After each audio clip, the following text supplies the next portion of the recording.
주님 평화. 오늘은 성가정 축일이에요. 우리 가톨릭 교우들, 특히 신심이 있으신 분들이라면 누구나 이 바람이 있죠. 우리 가정이 성가정을 이루는 것. 그러면 제가 이제 성가정이란 어떤 건지 사람들한테 물어보죠. 그러면 뭐 다양한 이야기가 있는데 대체적으로 정리해보면 이렇습니다.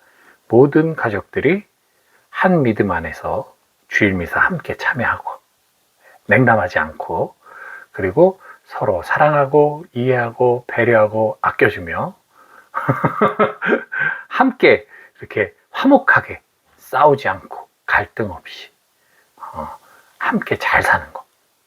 그리고 가정에 우환이 있거나 어려움이 있더라도 함께 이겨내는 어떤 그러한, 네, 맞죠? 이렇게 생각들 하시죠? 그러면 성가정을 이루기가 쉬울까요? 너무 어렵죠. 예. 성가정 이렇게 하면은 100가정 중에 한 가정 나올까 말까 할 겁니다. 하지만 이제부터 제가 드리는 말씀대로 하신다면 그렇게 어렵지 않아요. 물론 이것도 아무리 쉬워도 실천하지 않고 반복하지 않으면 말짱 도루묵이겠죠. 물론 여러분들의 노력은 필요하지만 방금 전에 말씀드린 그 조건에 비한다면 훨씬 쉬운, 훨씬 받아들이기도 쉽고 훨씬 실행하기도 쉬운 성가적 이루는 방법을 몇 가지 팁으로 설명드리고자 합니다. 첫째, 각자의 역할에 충실하라. 이게 되게 중요하겠죠. 남편은 남편으로서의 역할, 아내는 아내로서의 역할, 자녀는 자녀로서의 역할을 충실해야 됩니다. 뭐 당연한 얘기인데요. 조금 더 디테일하게 들어가자면 자녀가 부모님을 이해하려 애쓰고 부모님을 어떻게 더 보호하고 감싸주고 오히려 조숙하게 부모의 말을 다 알아듣고, 이거는 역기능적 가정이에요. 자녀는 부모가 자녀를 더 이해하지 어떻게 자녀가 부모를 더 이해합니까? 어떻게 부모 말을 다 알아듣고 다 따르는 그런 자녀를 원해요. 여러분이 하나님 앞에서 여러분이 하는 행동을 보십시오. 저를 포함해서 우리가 하나님 뜻을 다 따르나요? 지금? 다 실천하나요? 못하잖아요. 우린 어른인데도 못하잖아요. 그 나이 먹으면 다 따르나요? 아니잖아요. 자녀는 마땅히 어른의 기대를 저버릴 수도 있고 어른의 어떤 속을 속상하게 할 수도 있고 이해 못할 수도 있는 거예요. 근데 자꾸만 그걸 이해하기를 바라고 척척 알아듣길 바라고 내가 원하는 걸 다 따르길 바라고 어른이 돼서 나를 봉양하길 바래. 그건 자녀의 역할이 아니잖아요. 네. 그러니까 자녀는 자녀답게 부모의 말에 순종하면서 잘 따르고 부모는 자녀를 최대한 보호하고 아껴주면서 키워주는 거예요. 때로 부모의 말을 못 알아듣고 못 이해하고 부모 뜻을 거스른다 해도 그것을 가지고 넌 잘못됐다라고 얘기하는 것이 아니라 오히려 그 자녀가 그런 생각이나 행동을 하기에 방임한 부모의 책임을 통감해야겠죠. 그러니까 자녀는 자녀의 입장대로 살아가야 돼요. 부모도 마찬가지죠. 부모가, 아내가 아이에게 의존하고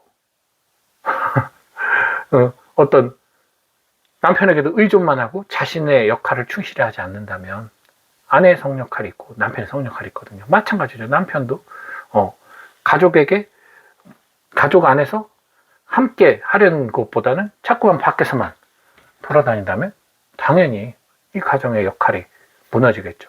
두 번째입니다. 이 첫 번째 거는 기본적인 베이스이기 때문에 성가정을 이루는 쉬운 방법이든 어려운 방법이든 이건 기본적인 베이스이기 때문에 이건 제일 중요하고 마땅히 서로 노력해야 될 부분이에요. 이제부터 설명드릴 것은 어려운 게 아니에요. 이 첫 기본 베이직만 여러분들이 잘 지키면 그 다음부터 어려운 게 아니에요. 여러분, 프로텍팅이란 말이 있죠. 이게요, 보호하다, 지켜주다, 이게 다 프로텍팅이거든요. 근데 한국말로는 그게 보호하다와 지켜주다라는 단어가 달라요, 그 의미가. 근데 영어로는 프로텍팅입니다. 자, 지켜주다라는 것은 말 그대로 이 상황을 내가 지켜서 어떤 손상이 일어나지 않게 하고 어떤 상처받지 않게 지켜주는 거예요, 말 그대로. 어떤 외적인 자극이나 이런 거에서. 근데 보호한다는 말은 그 안에서 내가 케어까지 포함이 되는 거예요. 그냥 단순히 밖에서 외적을 지키는 군인의 역할이 있다면, 보호하는 것은 그 안에서 잘 지낼 수 있도록 먹고 재우고 하는 그런 케어까지, 웰페어까지 포함이 됩니다. 한국말에서는 좀 더 구분이 명확하죠. 자, 아버지 역할은 지켜주는 역할이에요. 어머니 역할은 보호하는 역할이에요. 같은 프로텍팅인데 달라요. 엄마가 군인처럼 밖에서 지켜주는 것보단 엄마는 되도록이면 모성애로서 아이가 잘 성장할 수 있도록, 불안에 떨지 않도록 아이 옆에서, 곁에 서서 좀 더 아이의 정서를 살피는 프로텍팅을 하는 것이고, 아빠는 전반적으로 외부에서 오는 어려움, 가난이라든가 궁핍이라든가 혹은 가족들이 어떤 외부로 인해서 공격을 당하는 것에 대해서 방어해주는 그런 지킴의 역할이란 말이에요. 바로 요셉과 마리아 역할과 같아요. 마리아는 예수님을 품고 예수님이 잘 성장하도록 프로텍팅 했어요. 보호한 거죠. 요셉은 외부 사람들이 마리아를 공격해서 죽도록 내버려두지 않기 위해서 밖에서 지켜준 역할을 했어요. 이게 남편과 아내의 성 역할이에요. 각자 그 역할에 충실하면 돼요. 근데 이게 서로가 남편이 아내에게 남편의 역할을 요구하고, 아내는 남편에게 남편의 역할을 요구하는 게 아니라 아내 역할을 요구하고, 남편은 아내에게 남편의 역할을 요구하기 때문에 그래요. 왜? 잘 생각해 보십시오. 뭐가 그렇게 못마땅한가? 내 남편과 내 아내에게. 그 부분입니다. 자, 또 하나는 예수님을 성모님과 요셉상이 키울 때 예수님이 속을 안 새겼죠. 라고 말하면, 안 새겼다고 말하면 땡! 예수님도 속을 새겼어요. 순종하며 지냈다라고 나오긴 하지만 예수님도 딱 한 구절 성전에서 잃어버렸을 때 그 어린 예수가 말대답도 하죠. 부모 속을 그렇게 새겼으면 죄송합니다 한마디쯤은 해야지. 아이고 제가 부모님 속색에서 죄송합니다. 하지만 사실 제가 아버지의 집에 머무는 게 당연한 거 아닙니까? 저는 봉헌된 자잖아요. 이렇게 말할 수 있잖아요. 근데 아주 그냥 따박따박. 왜 날 찾으세요? 얼마나 부모 마음 속을 새긴 거예요. 자, 자녀는 그럴 수 있는 거예요. 그걸 속상해 하시지 마세요. 그게 자녀예요. 자녀는 마땅히 자기의 권리를 누릴 수 있어야 돼요. 자기의 권리를 마땅히 누려야 자신이 부모 됐을 때 자기 자식이 권리를 누리는 것을 허용해 줄 수 있죠. 허용적인 부모가 될 수 있는 거예요. 이제 자녀로서 해야 될 것은, 고해 성사 들을 때 맨날 듣는 얘기가 엄마 아빠 말씀 안 들었다거든요. 엄마 아빠 말씀을 안 들었다. 왜 안 들었을까를 봐야 돼요. 그 말이 틀려서 안 들었을까요? 아니죠. 게임만 계속하는데 게임만 그만하고 공부하라는 말이 왜 잘못된 말이에요? 맞는 말이잖아요. 근데 왜 안 들었을까? 바로 부모가 나를 허용해 주지 않는, 왜? 부모는 이 정도면 충분하다고 생각하는 마지노선이 있거든요. 그 이상은 절대 허용을 안 해요. 현명한 부모는요, 자녀가 양보할 수 있을 만큼의 그 양을 확인해요. 늘. 그래서 그만큼 서로가 타협을 하고 노력을 해요. 끊임없이. 한두 번 하는 게 아니라. 그래서 규칙을 정하고 실행을 합니다. 이거는 부모와 자녀가 함께 노력해야 되는 거거든요. 근데 했다고 얘기하는 분들은 많아요. 나 열심히 했어요. 나름 열심히 했어요. 얘가 근데 어겼어. 그걸 왜 자녀 탓을 합니까? 자녀는 원래 그런 건데. 끊임없이 해야 되는 거예요. 반복. 감정을 담는 것이 아니라 반복된 것으로 끊임없이. 사적인 관계로는 부모와 자녀의 정서가 오가고 사랑이 오가겠지만, 이런 자녀의 성숙에 관련돼서는 절대 사적 감정이 개입돼서는 안 돼요. 여기서 대부분 넘어지는 겁니다. 남의 아들 훈수 잘 두잖아요. 남의 딸 훈수 잘 두잖아요. 근데 내에게 그게 안 되는 게 뭡니까? 사적 감정이 들어가기 때문이에요. 철저하게 지켜야 되고 해야 될 것에 대해서는 요만큼의 감정도 집어넣지 말고, 그러니까 더 화를 내거나 더 방관함 없이 정해진 규정대로 아이를 키워야 돼요. 프로세싱을 그렇게 가야만 아이가 거기에 순응하면서 자기의 삶의 틀, 경계선을 세우기 시작하는 거예요. 이 노력이 필요합니다. 계속 반복하다 보면 끊임없이 해야 될 것도 아니에요. 성장기의 제일 중요한 시기에 이것을 반복하다 보면 자녀는 자연스럽게 자신의 분수와 주제를 알고 자신이 해야 될 도리에 대해서 기억하게 돼요.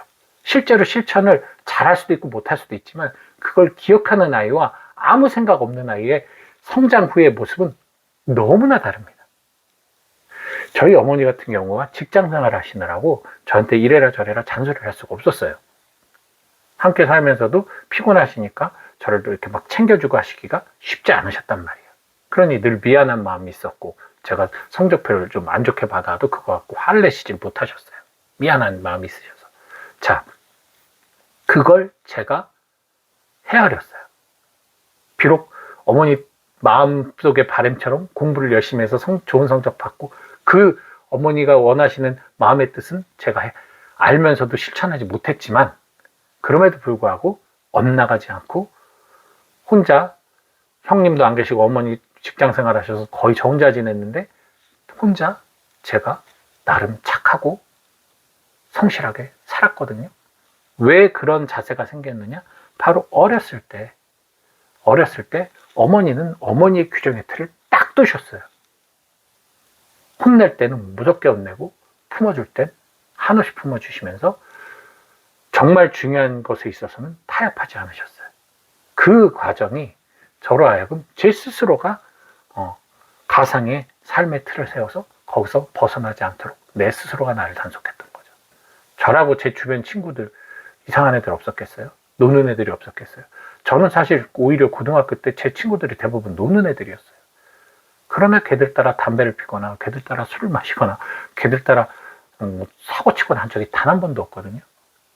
왜 그럴 수가 있었느냐? 저는 저의 틀이 있었기 때문이에요. 제가 훌륭해서가 아니에요. 이게 바로 부모의 양육의 효과입니다. 그래서 이미 아들이 다 커서 이미 늦으신 분들한테는 제가 뭐라고 드릴 말씀은 없습니다만 그럼에도 불구하고 지금 연세 듣고 아들들이 딸들이 40, 50대가 되신 분들이라 할지라도 지금부터라도 태도, 평상시에 내가 하는 그 태도, 그래서 아이들이 내가 생각하는 모습처럼 성장하지 않아서 마음의 상처와 불안과 고통이 있는 분들은 나의 삶의 태도를 유심히 보시면서 내가 과연 내 말로 내 태도로 누군가가 나에게 대했을 때 나는 어떤 감정이 들었을까를 보시기 바랍니다. 그렇게 보시면 내가 참 듣기 싫은 얘기를 잘도 했구나. 내가 참 보기 싫은 행동을 잘도 했구나. 이걸 알게 돼요. 나는 걱정돼서 한 거고 나는 돕기 위해서 한 얘기인데 그게 정작 나에게 들어왔을 때 나는 싫어하거든요. 제가 이런 거를 얼마나 많이 경험했는지 몰라요. 자녀에게는 너무 돕고 싶어서 자녀한테 최대한 정성껏 얘기를 하는데 자녀가 화를 내고 성질을 내고 입을 가로막고 막 공격을 한다고 상처를 엄청 받아. 근데 내 아버지, 내 어머니, 내 시아버지, 시어머니가 나한테 뭐라고 얘기하는 건 정말 듣기 싫어. 나 다 아는 건데 왜 저런 얘기를 할까? 알지도 못하면서 왜 저런 얘기를 할까? 똑같은 거예요, 그게. 그게 똑같은 거예요, 사실. 다른 게 하나도 없어요. 그냥 내로남불이라 그런 거예요. 그렇기 때문에 나의 말, 행동에 대한 모습을 또 보는 거. 자, 이거면 돼요. 행복하게 살고 잘 살고 이런 게 성가정의 조건이 아니라는 거예요. 오히려 성가정의 조건은 그 노력하는 과정들이에요. 이거면 됩니다. 결론을 내려고 하고 결말을 내려고 하고 내가 원하는 모습을 그리려고 할수록 성가정은 멀어지고요. 그것이 아니라 내가 정말 사랑하는 마음으로 가족들과 함께하고자 나를 지어갈수록 성가정은 완성이 돼가요. 그 사이에는 갈등도 있고 다 있겠죠. 다 관계 없어요. 싸워도 되고 가끔 각방을 써도 되고 말 며칠 안 해도 돼요. 그렇다고 성가정이 무너지는 게 아닙니다. 이미 여러분은 성가정을 이룬 상태에서 더 좋은 성가정을 이루느냐, 조금 모자란 성가정을 이루느냐의 차이일 뿐이에요. 그것도 결국 나의 마음가짐의 차이입니다. 마음가짐의 차이. 그러니까요, 여러분들 성가정을 이루려는 여러분들의 가득한 뜻은 알겠는데, 기준을 세워서 성가정을 만들려고 하지 마시고, 노력하시고 반복하시고 함께 하시는 것을 통해 일치를 이루고 사랑을 이루는 성가정 이루시기 바랍니다. 주님 평